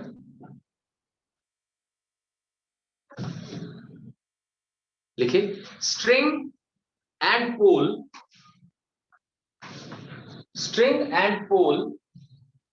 exert equal and opposite force on each other. String and pole exert equal and opposite force on each other, comma, this results in the formation of trough. This results in the formation of trough for reflected wave. Results in formation of trough for reflected wave. I hope सबको समझ आ गई।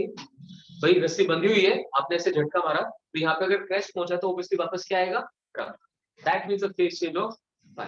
देख दीजिए, this represents a phase change of pi. Phase change of pi and a path change of, anybody in the class? अगर phase पाई से change होता तो path कितने से चेंज हुआ होगा? लिखे शाबाश बताएं। Phase change of pi and path change of, anybody? मैं डायग्राम से आपकी हेल्प कर सकता हूं। आप सब जानते हैं वेव ऐसे बनती है, यहां से लेके यहां तक कितना फेज चेंज करता है? 2 पाई। यहां से कितना करता है? ये तो फेज था ना, एक मिनट शांति रखो यार। फेज के लिए पाई आता है, पाथ के लिए पाई थोड़ी है। तो यहां से लेके यहां तक कितनी लेंथ होती है, और यहां से यहां तक कितनी होती है? अब शांति से सोच लो फिर answer.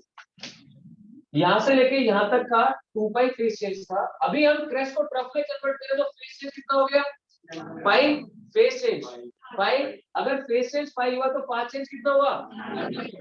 This is something that you can see in the class, right? So try to correlate to this line.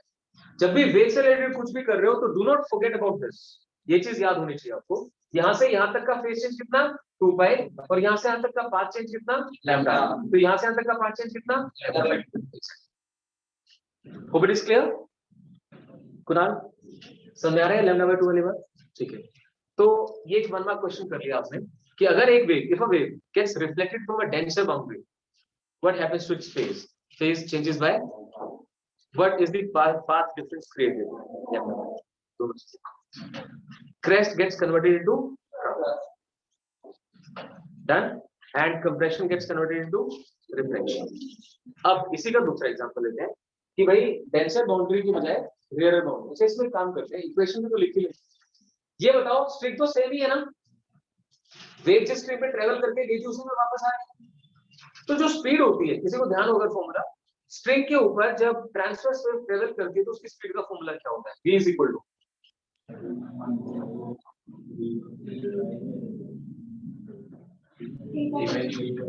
t by rho. कल ही किया आपने, कल परसों में। अगर आप साउंड की बात करते हैं तो अंडर रूट v बाय रो करते हैं, और स्ट्रिंग के ऊपर वेव की बात करते हैं तो t बाय म्यू होता है।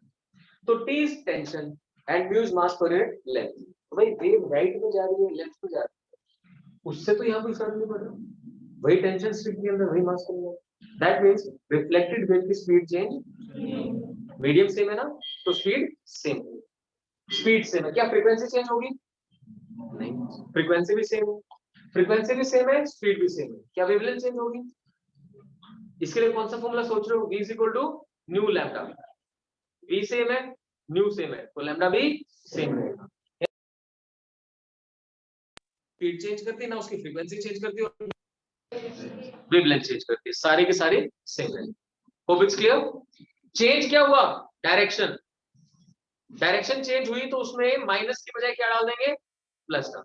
लिख दीजिए, लिखिए शाबाश। Let the equation of incident wave be, equation of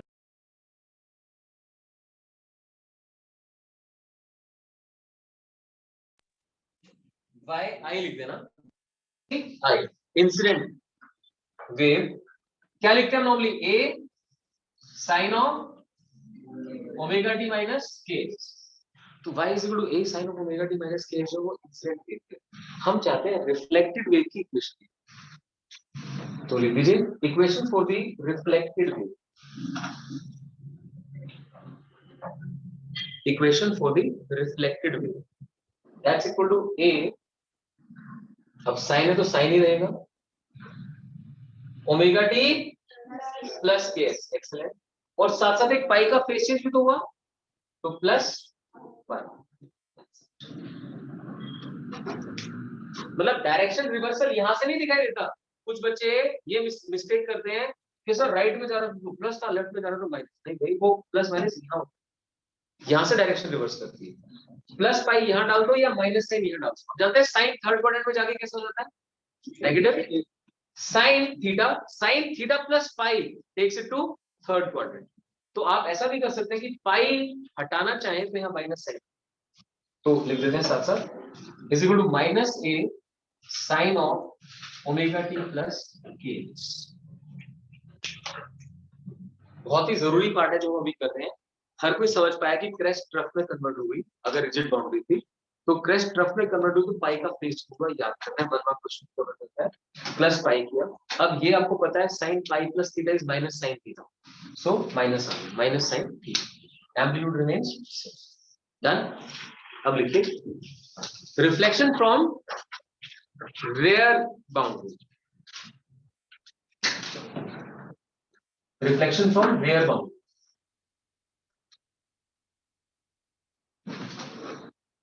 rare boundary. तो रेयर बाउंड्री का मतलब ये है कि भाई वही पोल है, वही स्ट्रिंग है, लेकिन इस बार हमने स्ट्रिंग को टाइटली नॉट नहीं लगाई, हमने उसे लूज छोड़ दिया। This is again pole and ऐसे करके शो कर देना, आपने रिंग डाल दिया, उस रिंग से कनेक्ट कर दिया। क्रेस्ट आता है राइट में, क्रेस्ट आता है राइट में, लेकिन ये जिस रिंग से कनेक्टेड है स्ट्रिंग, वो रिंग ऊपर नीचे ट्रेवल कर सकती है। अब फिजिक्स छोड़ दो, यहाँ से भूल जाओ, खुद अपना इमेजिनेशन करके बताने की कोशिश करो कि मान लो इसके अंदर एक रिंग डला हुआ हो और यहाँ से आप ऐसे करके वेव बनाए, वो वेव ऐसे पहुंचेगी, यहाँ पहुंचेगी, तो रिंग का क्या होगा?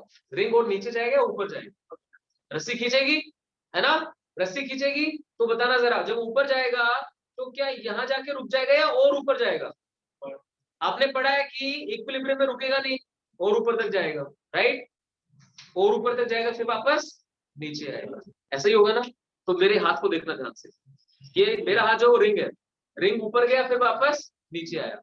अगर ऐसी मूवमेंट हो तो आपके हिसाब से यहाँ पे क्रेस्ट बनेगा कि ट्रफ बनेगा? ऊपर गया और नीचे आया तो वापस क्या बन गया? क्रेस्ट।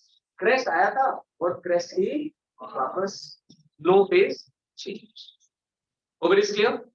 सो फिर एक बार देख लें प्लीज, ये आएगा तो रिंग को ऊपर खींचेगा, रिंग अपने इस पोजीशन पर रुकेगा नहीं और ऊपर तक जाएगा, रिंग ऊपर जाएगा वापस नीचे आएगा तो वापस से क्या फॉर्म कर देगा? क्रेस्ट। तो मैं एक इंटरमीडिएट पोजीशन इसकी बना देता हूं कि सेकंड में जैसे स्ट्रिंग थी तो यहां नहीं रुकेगा, ऐसे करके ऊपर तक जाएगा और फिर वापस नीचे आ जाएगा, तो वापस से क्रेस्ट इधर की तरफ comes and goes back, ऐसे बनाना चाहिए।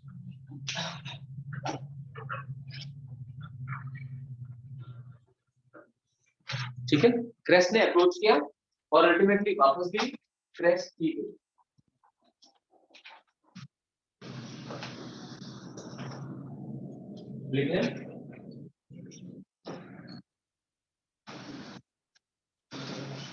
ठीक है, now consider, now string to be tied, string to be tied to a ring which can slide on the pole, which can slide on the pole.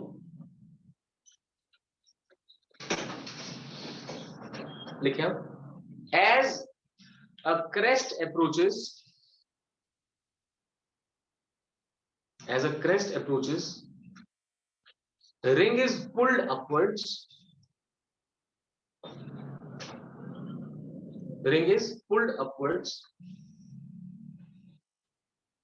and as it comes down, and as it comes down, a crest is reflected back. Crest is reflected back. Reflected back, as shown in diagram. As shown in diagram. So no phase change. No phase change, no path change. तो rare boundary से crest crest की form में वापस, trough trough की form में, ना कोई face change ना कोई पाथ चेंज। लेकिन रिजिड बाउंड्री से क्रेस्ट ट्रफ की फॉर्म में जाएगी, पाई का फेस चेंज और पाथ चेंज कितना? अब जब ये बोलते हो ना, आपको याद नहीं करना, आपको दिखना चाहिए, अरे वो आधी वेव होती है ना, आधी वेव में लैम्डा बाय 2 बनता है, ऐसे क्लियर होना चाहिए। डन? लिख दिया आपने, no phase change no path change. तो इसकी इक्वेशन अगर लिखना चाहे लिखिए जरा, इंसिडेंट वेव भी by IXT is equal to, incident wave by IXT is equal to A sin of omega t minus kx, then reflected wave becomes equal to, अब खुद लिख के बताओ, खुद से लिख के बताओ, इंसिडेंट हो गई A sin of omega t minus kx, reflected wave क्या बन गई?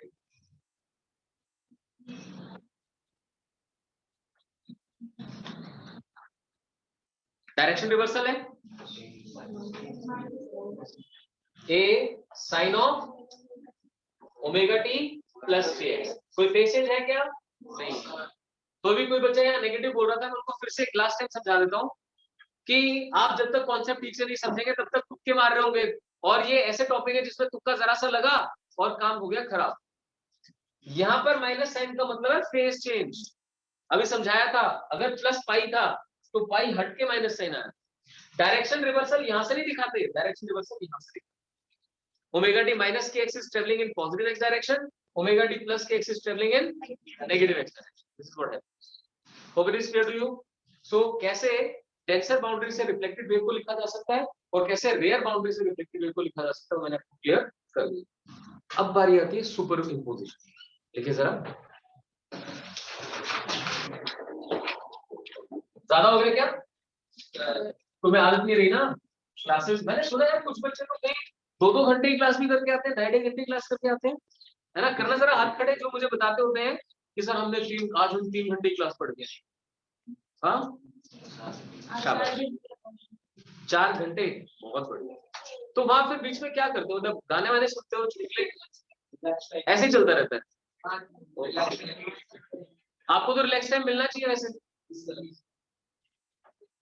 सुने ध्यान से, आपको 10 मिनट्स का ब्रेक मिलता है। हाँ 10 मिनट्स का ब्रेक मिलता है जब 4 घंटे क्लास, 2 घंटे तो अभी सुने बात को ध्यान से। आप लोगों को Bernoulli theorem, venturi meter, terminal velocity, orbital velocity, escape velocity given था, है ना? करके आना था घर से।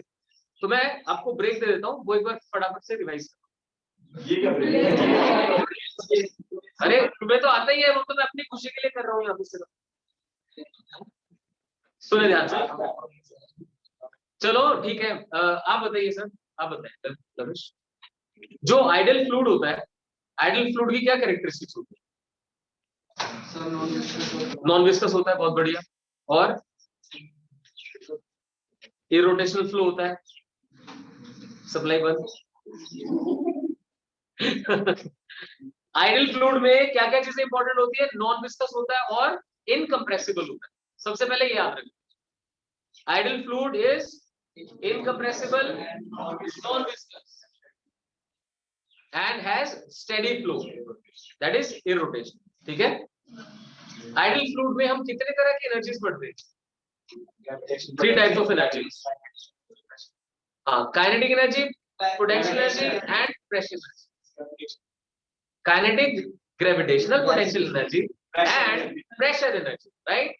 So kinetic energy, gravitational, potential energy and pressure energy per unit volume पढ़ते हैं और पर यूनिट वेट पढ़ते हैं, राइट? पर यूनिट वॉल्यूम एंड पर यूनिट वेट। तो कोई बताएगा मुझे kinetic energy per unit volume जब लिखते हैं तो क्या एक्सप्रेशन आता है? सबको पता है kinetic energy half m v square होती है, तो वॉल्यूम से डिवाइड कर दिया तो क्या बन गया? Half rho v square. अच्छा, अगर kinetic energy per unit weight लिखने लगे तो half m v square upon m g हो गया, तो क्या बना? बिल्कुल सही कहा, half m v square upon m g. M से एम कैंसिल हो गया तो क्या बचा? V square by 2। इसका कोई स्पेशल नेम होता है क्या? वेलोसिटी हेड, क्या बोलते हैं इसको? Velocity head. और इसका जो डायमेंशनल फॉर्मूला है वो किससे मैच करता है? लेंथ से। तो पता होना चाहिए, v square by 2g basically क्या रिप्रेजेंट करती है? लेंथ, इसलिए इसको हेड कहा जाता है। हेड है लेंथ पर। तो half rho v square by 2g। चलो हरप्रीत काफी देर से चुप बैठी है, तो हरप्रीत की जो पोटेंशियल एनर्जी होती है इसका फॉर्मूला क्या होता है? mgh। देखो बताया ना, शाबाश। सो ग्रेविटेशनल पोटेंशियल एनर्जी होती है mgh। mgh को अगर वॉल्यूम से डिवाइड कर दे तो क्या मिलेगा? मास अपॉन वॉल्यूम क्या होता है? है कि नहीं? तो पोटेंशियल एनर्जी, जो ग्रेविटेशनल पोटेंशियल एनर्जी होती है mgh, उसको वॉल्यूम से डिवाइड कर दे तो क्या बन गया? ρgh। और mg से डिवाइड कर दे तो क्या बन जाएगा? h, सिर्फ h। बहुत बढ़िया, शाबाश लड़के।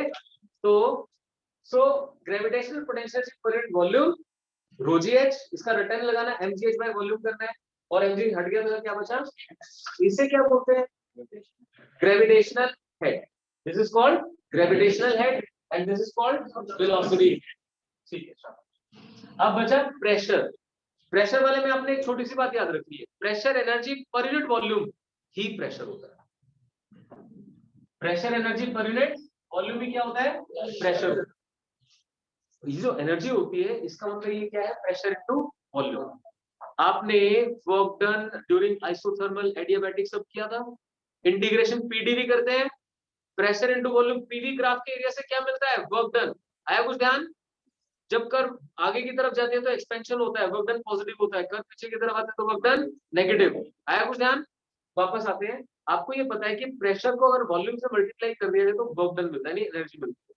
उससे यहाँ समझ सकते हो कि pressure energy pressure into volume होती है, और pressure energy per unit volume ही प्रेशर होता है। तो pressure energy per unit weight क्या होता है? P by rho g. ऐसे ध्यान रखें, एनर्जी थी pressure into volume, pressure into volume को mg से डिवाइड कर दिया, मास अपॉन वॉल्यूम डेंसिटी होती है, तो क्या बन गया? P बाय रो जी। आसान है। तो देखो ये मैं इसलिए कर पा रहा हूँ आपको कि बर्नौली थ्योरम अगर कोई बच्चा सोचता है कि इसके बिना उसको परफेक्टली आती है तो वो गलत है। आपको पहले इसमें कमांड होनी चाहिए, क्या? आइडियल फ्लूइड क्या होता है? Steady irrotational flow, non viscous incompressible, equation of continuity A1 V1 is equal to, वो कौन से प्रिंसिपल के ऊपर बेस्ड है? Conservation of mass. 1 mark question. What is the basic principle of equation of continuity? आप लिख के आगे A1 V1 is equal to A2 V2, और वहां से मिला अंडा। क्यों? क्योंकि it is based upon conservation of mass. Mass entering is equal to mass leaving.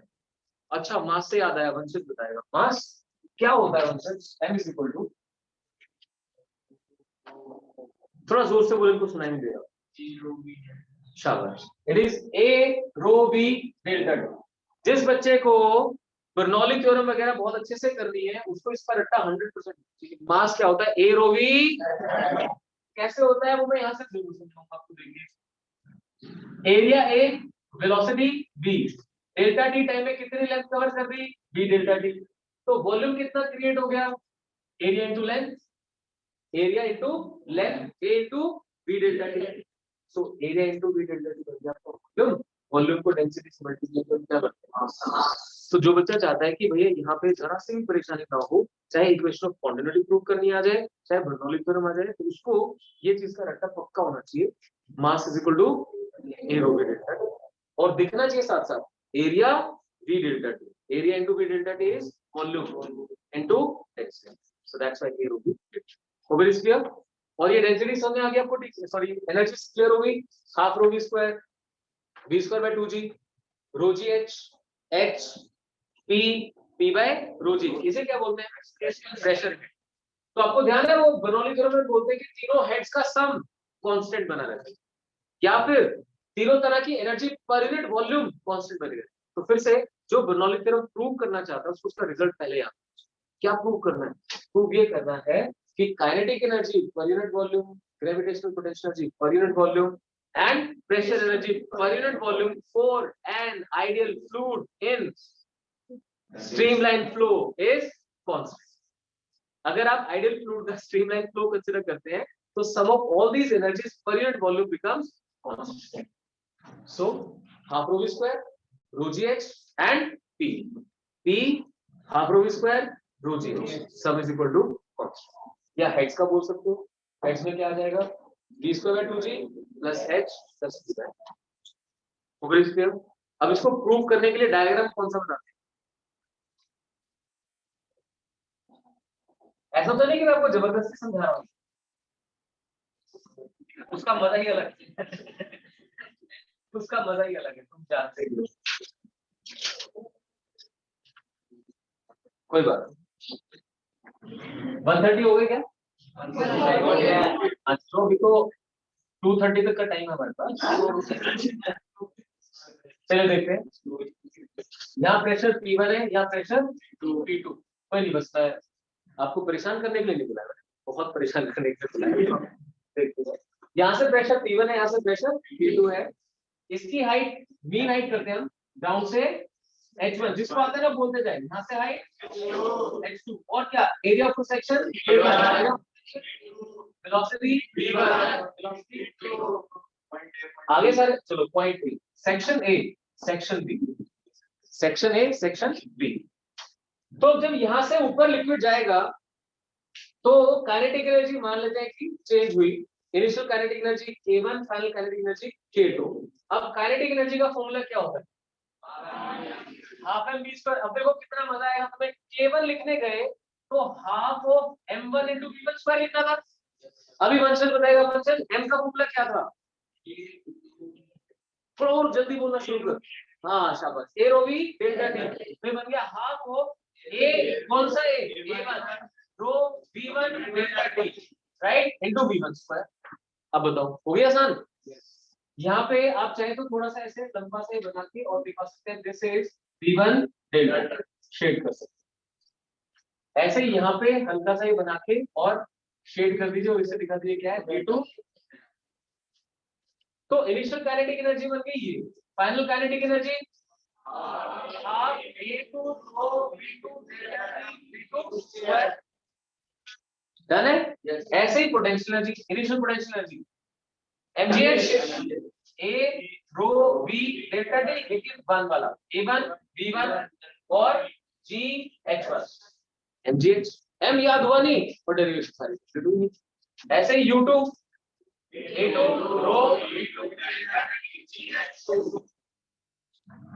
अब थर्ड जो चीजों को ध्यान से देखना, आप सबने ये अच्छे से लर्न किया कि pressure energy per unit volume pressure होता है और प्रेशर एनर्जी होती है प्रेशर मल्टीप्लाइड बाय वॉल्यूम। अब यहाँ देखो इससे पूछो घबरा मेरे पीछे वाला भी रहा था। आप बताओ कि इसका वॉल्यूम कितना है, एरिया इनटू लेंथ कितना बन गया एवी डेल्टा, ठीक है ना। जब ये क्लियर हुआ कि जब प्रेशर एनर्जी लिखते होगे तो प्रेशर को वॉल्यूम से मल्टीप्लाई करना पड़ेगा, तो कौन सा volume, area into length, length कितनी है v डेल्टा टी। सो यहाँ पे क्योंकि प्रेशर बाहर से लग रहा है तो pressure is doing work, so work done by pressure को मैं W1 लिखूं, work done by pressure at section A is P1 A1 V1 delta T. यहाँ फंसते हैं बच्चे जाके, इसलिए बता रहा हूँ आपको, प्रेशर एनर्जी या work done by pressure is equal to pressure into volume. Volume क्या है, एरिया इनटू लेंथ। यहाँ पे प्रेशर ने वर्क किया लेकिन यहाँ प्रॉब्लम क्या है, liquid is going outwards and pressure is acting inwards, so work done by pressure comes out to be negative. Now work done by pressure at section B will be negative, P2 A2 B2। आपको simply energy, ये कौन से principle के ऊपर based है, energy conservation. Work done by pressure is equal to change sum of change in kinetic energy and potential energy, yeah is equal to change in mechanical energy। तो simply अब आपको करना है W1 plus W2 is equal to change मतलब K2 minus K1 plus U2 minus, right. Through out एक और चीज का जो ध्यान रखना है वो क्या है, A1 B1 is equal to A2 B2। वो आप चाहो तो अलग से प्रूव करके दिखा दो या directly from equation of quantity A1 B1 is equal to A2 B2। Reason क्या है, जब ये सारी टर्म्स लिख दोगे ना तो पूरा A1 B1 A2 B2 cancel out होगा, डेल्टा टी कैंसिल आउट होगा और फिर अल्टीमेटली आपको क्या मिलेगा, kinetic energy per unit volume, pressure energy per unit volume and gravitational potential पर unit volume becomes constant. So this मैंने अपनी तरफ से डेरिवेशन करवा कर लेंगे आराम से, ठीक बहुत बढ़िया। चलो ब्रेक करते हैं, खत्म ये ब्रेक ही तो चल रहा था, तो तुम्हें क्या 4 आवर्स की क्लास करनी है। अच्छा सही सही टाइम बताओ कितना होगा, 150 मेरे पास भी तो है 145 सजा मिलेगी, चलो बराबर मिलेगी। चलो एक छोटा मोटा टॉपिक और कर लेते हैं, लिखे जरा, ये भी एग्जाम के लिए बहुत इंपॉर्टेंट है जो करवा रहा हूँ। टू डिराइव,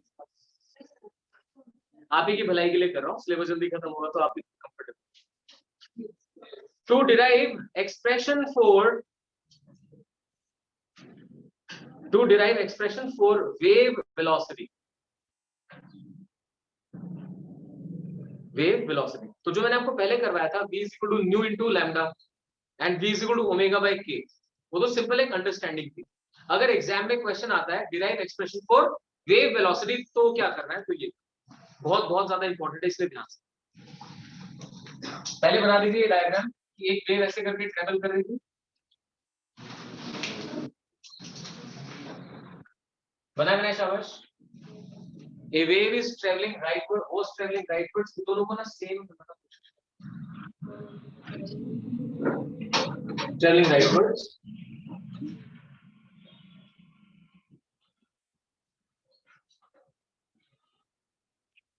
ठीक है, अब अगर मैं डेल्टा टी टाइम के बाद की बात करूं, कुछ टाइम बाद की बात करूं, तो ये आगे खिसक चुकी होगी, यानी यही वेव ऐसे शिफ्ट हो चुकी होगी। बना दे शाबाश। आई सजेस्ट कि 10 मिनट्स में सब बातें ना करें, सबको मौका मिलेगा।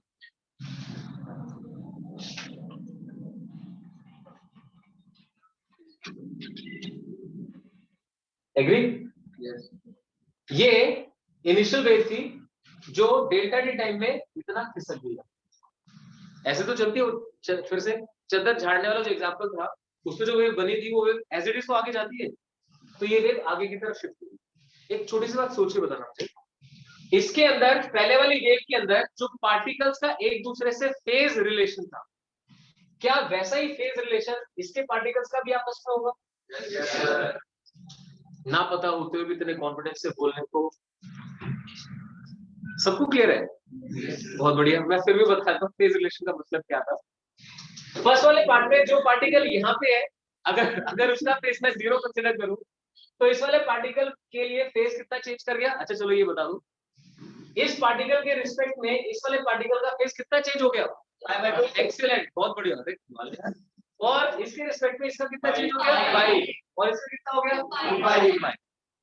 Very good. ऐसे ही इस वाली वेव में भी यहां से यहां पे π/2 फिर पाई, यानी कि जो भी हो पार्टिकल्स का एक दूसरे के रिस्पेक्ट में फेज कांस्टेंट है, फेज रिलेशन रिमेन्स सेम। क्या बात क्लियर हुई? उसी से derivation, phase relation remains same. लिखिए please. Consider a harmonic progressive wave,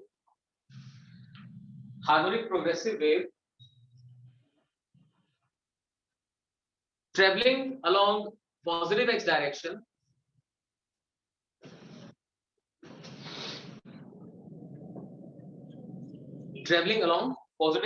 direction,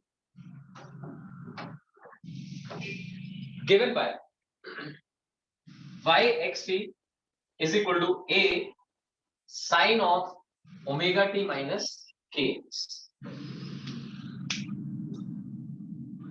ठीक है, अब लिख दीजिए, let the wave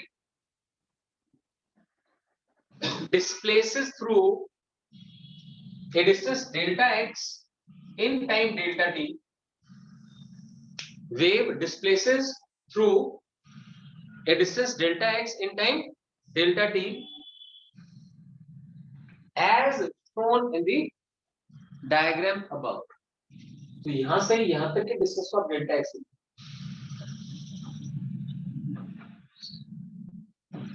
है ना, वेव जो आगे डिस्प्लेस हो गई कितनी हो गई?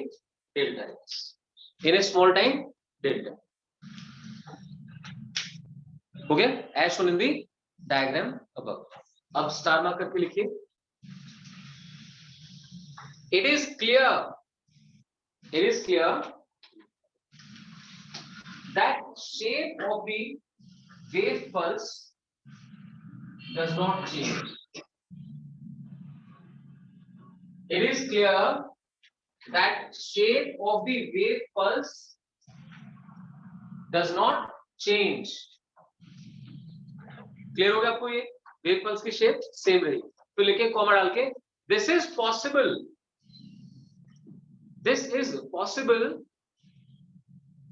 because the phase remains constant। phase remains constant मतलब जो इसका फेज है वो टाइम के साथ चेंज नहीं कर रहा। तो आप लिखते हैं, so phi is equal to omega t minus k x, omega t minus k x. तो लिख दें differentiating with respect to time, del phi by del t is equal to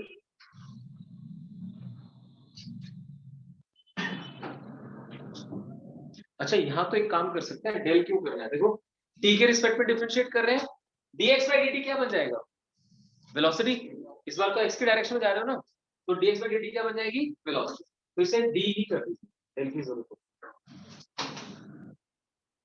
तो याद रखना आज जो अपने डेरिवेशंस करी उसमें जब वेव स्पीड या वेव वेलोसिटी फाइंड करें वहां पे अपने partial differentiating with respect to time d phi by dt that's equal to ये क्या बन जाएगा, ओमेगा t का डिफरेंशिएशन 1, तो t के रिस्पेक्ट में क्या बन गया, ओमेगा माइनस k s का डिफरेंशिएशन dx by dt, ये भी बंद कर दो,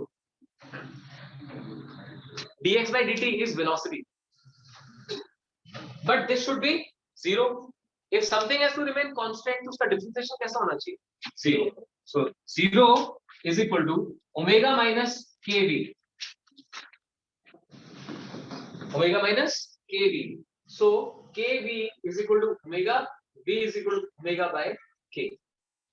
2 to 3 marks के लिए one of the very very important derivation from this chapter.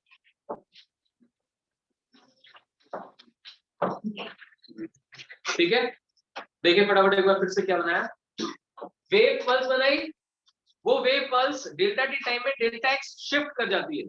तो जिनकी वेव पल्स ऐसी बनी है ना कि शुरू तो यहां से करके लेकिन खत्म इसके साथ साथ हो गई, वो जरा देख लेना ध्यान से, वो नहीं होना चाहिए एग्जाम के अंदर। तो ये प्रॉपर हर जगह शिफ्टिंग इक्वल दिखाई देनी चाहिए। अब आपने बताया कि इस वेव पल्स को कैसे रिप्रेजेंट किया जा सकता है, वेव प्रोग्रेसिव हार्मोनिक वेव है a sin omega t minus kx. आपने बताया डेल्टा टी टाइम में डेल्टा शिफ्ट हो गई, so we can see that the shape of the pulse is not distorted, it remains same. That is possible only when the phase remains constant. Now phase is equal to this, differentiating with respect to time. So it is constant, differentiation of constant should be equal to 0, omega minus kv, so v is equal to omega by k. Right? It represents the speed of wave, represents speed of wave. ठीक है, चलो अभी time बचा हुआ है, फिर भी मैं क्लास